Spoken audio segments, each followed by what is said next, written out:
Bueno, antes de nada, muchas gracias al Instituto Cervantes por invitarme con mis compañeros de sesión.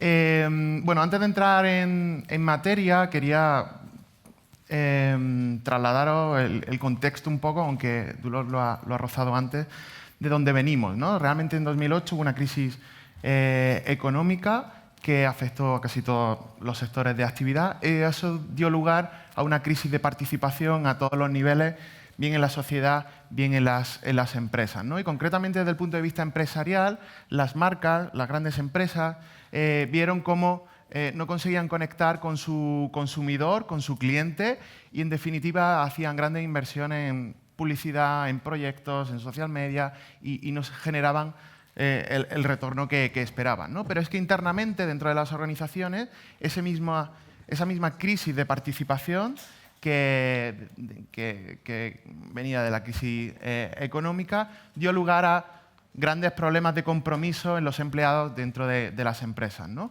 Ese compromiso o esos problemas de compromiso dieron lugar a problemas de productividad, gente desmotivada, ¿no? Compañeros desmotivados. Luego los departamentos de recursos humanos pusieron un poco lo que querían era la gente buena que no se nos fuera, ¿no? Fidelizar el talento, porque cada vez había más complicaciones a la hora de contratar personas. También planes de formación o de desarrollo de esas personas dentro de las empresas que dejaban aulas vacías, ¿no? O sea, cero compromiso. En definitiva, un contexto, un entorno de desilusión y miedo que fue un poco general y como decía antes, a todos los niveles. Pero en todo ese contexto hay un libro de estrategia empresarial que se llama La estrategia del océano azul, no sé si lo conocéis, de Cham Kim, muy bueno, que habla de cómo encontrar espacios no disputados en el mundo de la empresa, espacios donde podamos inventar, innovar nuevos productos o servicios para allá el sector donde estemos, ¿no? Algo así como hizo el Circo del Sol, que cogió el concepto de circo, se fue a la música, se fue al arte, al teatro y inventó, ¿no? O reinventó el concepto de circo que no existía hasta antes. Pero es que en todo ese contexto hay esa crisis económica, crisis de participación, afectó a todos los sectores. Hubo un sector que no se vio afectado. Y ese sector, concretamente, es en la industria del juego y del videojuego. Ha sido la única industria que no ha dejado de crecer todos estos años, todos estos últimos años. Y eso nos dice, como mínimo, dos cosas. Uno, que la gente está aburrida y además está dispuesto a pagar por ello. Y dos, ¿por qué no ir, como decía Cham Kim, a la industria del videojuego a ver qué elementos tiene para generar ese engagement dentro del mundo de la empresa, ¿no? que es de donde vengo yo?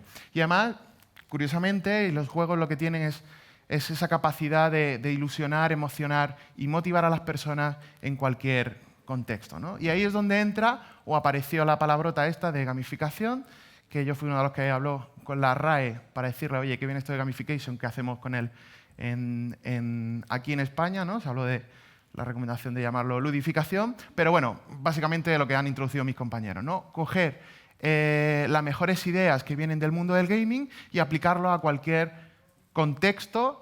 Aquí hemos visto contextos de educación, ahora vamos a hablar un poco de lo que sería aplicarlo dentro del mundo empresarial.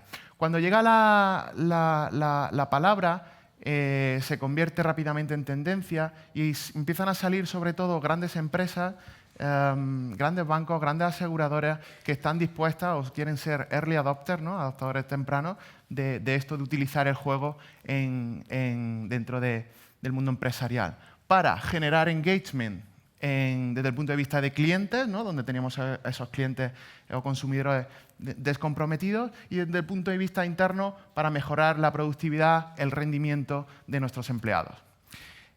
Pero también, justo cuando surge la tendencia, empiezan a salir pequeñas empresas, pequeñitas empresas, startups, que utilizan o no la tecnología para resolver retos a los que se enfrenta la sociedad o las empresas, ¿no? Os pongo un ejemplo, Simple Energy es una empresa en Estados Unidos que ha creado una especie de plataforma en la que invita a la gente a, bueno, lo que crea es una competición por ver quién es el que ahorra más energía dentro de de casa, ¿no? Pero aquí, por ejemplo, en España ha salido un juego de mesa que lo que intenta resolver a través del juego es mejorar los problemas de comunicación que puede haber entre las parejas cuando llevan mucho tiempo de relación, ¿no? O sea, por un lado grandes empresas y por otro lado pequeñas empresas, startups o pymes que han visto en esto del juego cómo puede ser una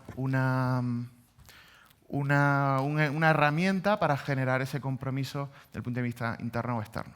Pero bien, ¿qué es gamificación? Y aunque la definición más adoptada ya se ha contado por aquí, en definitiva la gamificación es una herramienta para desarrollar comportamientos. Y un comportamiento es como las personas interactuamos con el medio. Por ejemplo, hablar, correr, cantar, leer un libro, acudir a la biblioteca, compartir en redes sociales. Y aquí es donde entra nuestra teoría de la R. Y es que el 95% de las palabras que acaban en R, si os fijáis, todos son verbos en infinitivo, son susceptibles de ser gamificadas, ¿vale? O de utilizar elementos del juego para hacer que pasen esas cosas. Y concretamente en el mundo del juego, y aunque aquí se ha rozado la palabra dinámica de juego, hay un elemento que incorporan los juegos y sobre lo que gira todo esto de la gamificación, que son, eso es, las dinámicas de juego. Ese elemento que es un elemento que está dentro del mundo del juego más cercano a la motivación. Y al contrario de lo que se piensa mucha gente, motivación no es dar palmaditas a la espalda a nuestros clientes o a nuestros empleados cuando hagan algo bueno, sino de dar motivos, ¿vale? Y esos motivos dentro del juego se llaman dinámicas de juego. Por eso me he traído 5 dinámicas de juego para que veáis que no es nada nuevo, que ya se estaba utilizando en la empresa, pero también en muchísimos otros entornos, y para que también os deis cuenta que esto de la gamificación realmente no es nada nuevo, aunque lo nuevo sea la palabra, ¿no? Y el que se haya convertido en tendencia. La primera dinámica de juego, o con la que podemos hacer que pasen o desarrollar comportamientos de nuestros clientes, nuestros empleados o nuestros usuarios de nuestra biblioteca, es la recompensa. De hecho, es la que menos me gusta y, bueno, al final se trata de hacer un chantaje. Aquí se hablaba de motivación extrínseca, de si haces esto, consigues esto otro, ¿vale? Y realmente no es nada nuevo. Los programas de fidelización de las compañías aéreas, cuando compras 9 vuelos, tiene los puntos suficientes para tener un décimo. Ahí realmente lo que se está incentivando es el comportamiento de comprar utilizando eso, la recompensa. Pero es que la cafetería de debajo de mi casa me dio una tarjetita que por cada 9 menús me daba un décimo. Se está utilizando la dinámica de recompensa para hacer que eso pase. Y como veis, no es nada nuevo e incluso para la cafetería de debajo de mi casa no es nada caro, ¿no? Otra dinámica de juego es el reconocimiento.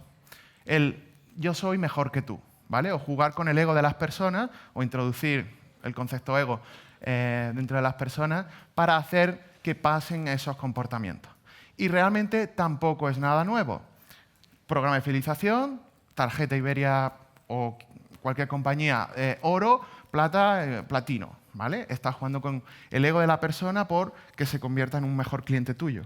Pero es que tampoco es nada nuevo desde el punto de vista interno a las empresas, donde algo muy conocido, ¿no? Y desde hace mucho tiempo, muchos años, desde que se inventó probablemente el trabajo, que existe el concepto del empleado del mes, ¿vale? Por el buen desempeño que tenga ese empleado dentro de la organización.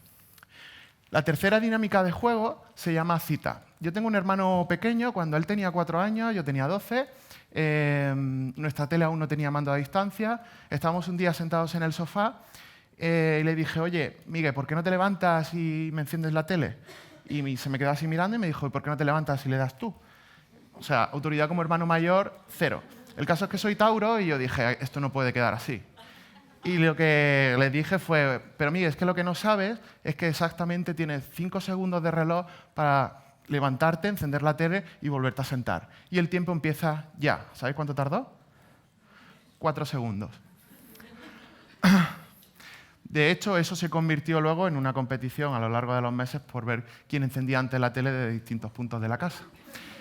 Pero en ese caso no le dije, oye, Miguel, si me enciendes la tele te llevas un chupa chup, recompensa. Oye, Miguel, si me enciendes la tele vas a ser el favorito de mamá, reconocimiento. Estaba utilizando la variable tiempo y espacio para hacer que pasara eso, que se encendiera la tele, o que mi hermano encendiera la tele. Y eso es la cita, un happy hour. jugar con un happy hour, ¿no?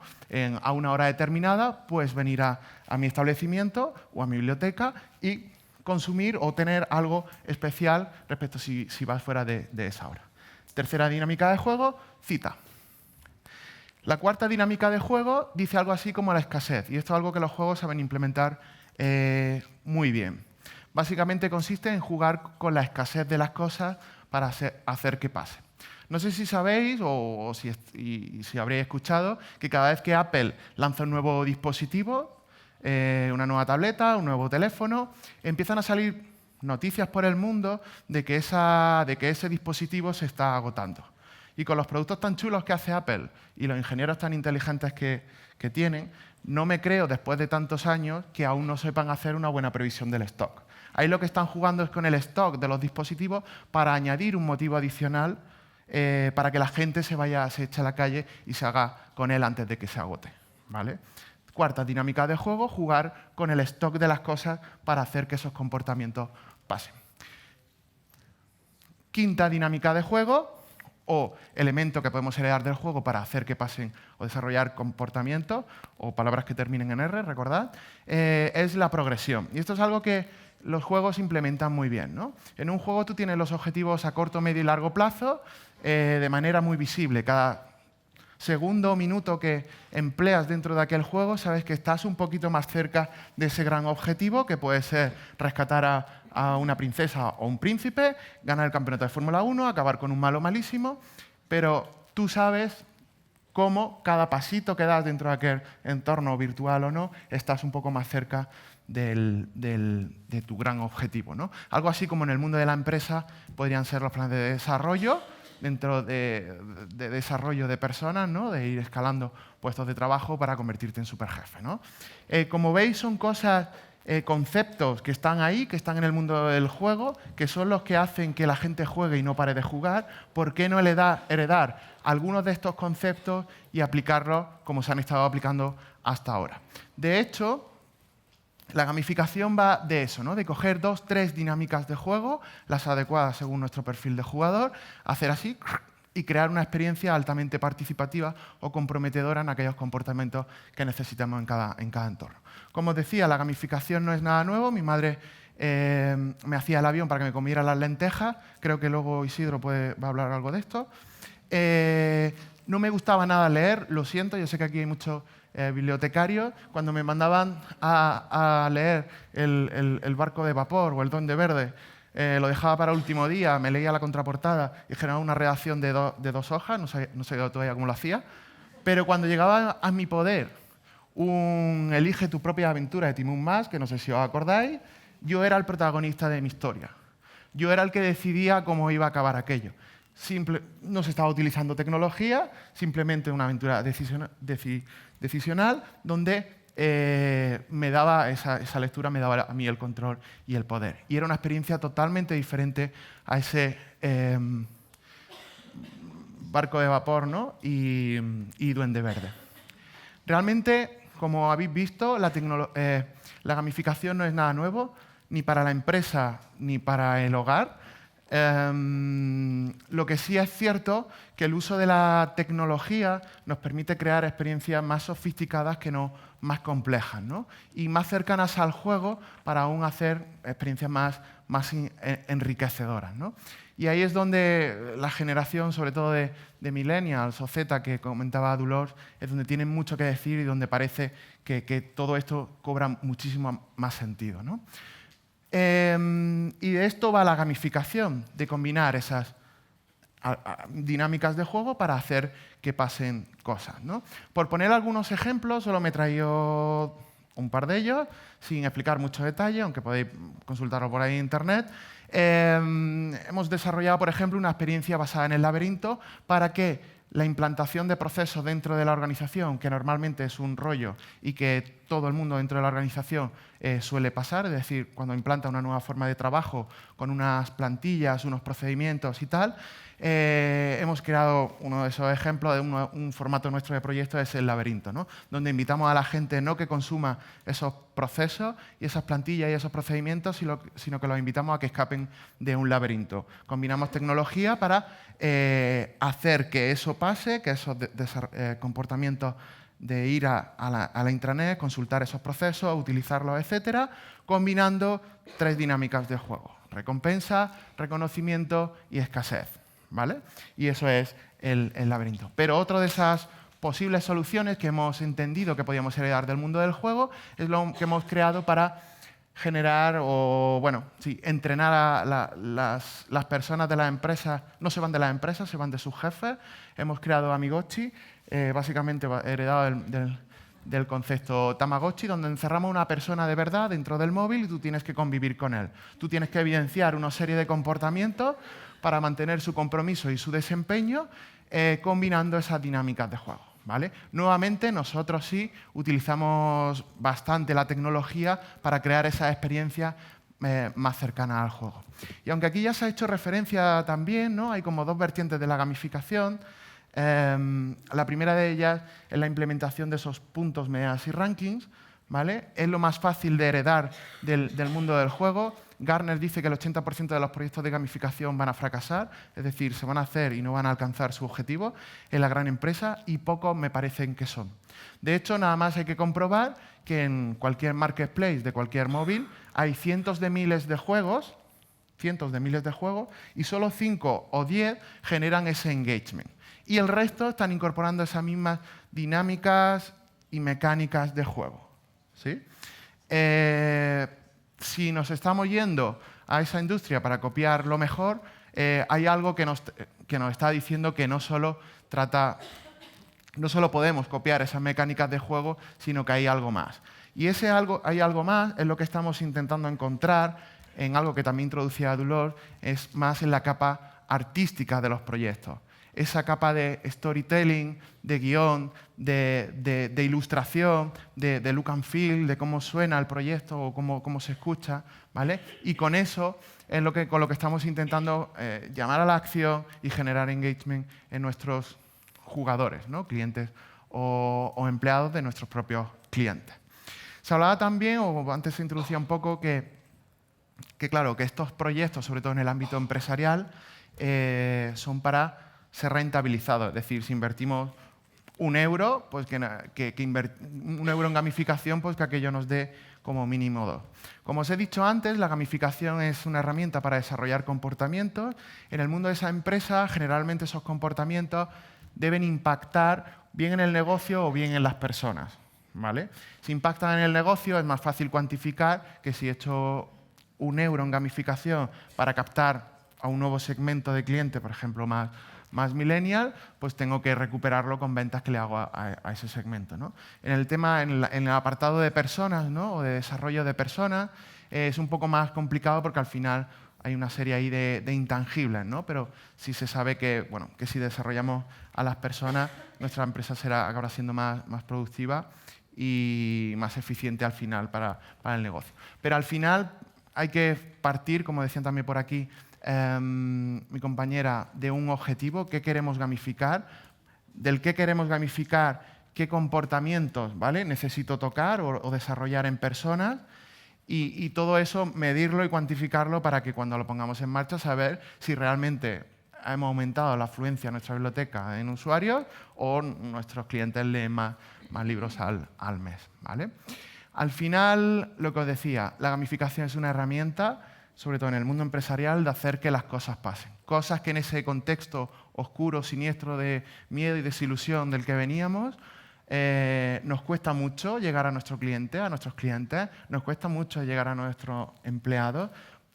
¿Por qué no heredar lo mejor de esa industria que no ha dejado de crecer en generar ese engagement y hacer que esas cosas pasen con un propósito de por una empresa y sociedad mejor? Muchas gracias y esto era todo de momento.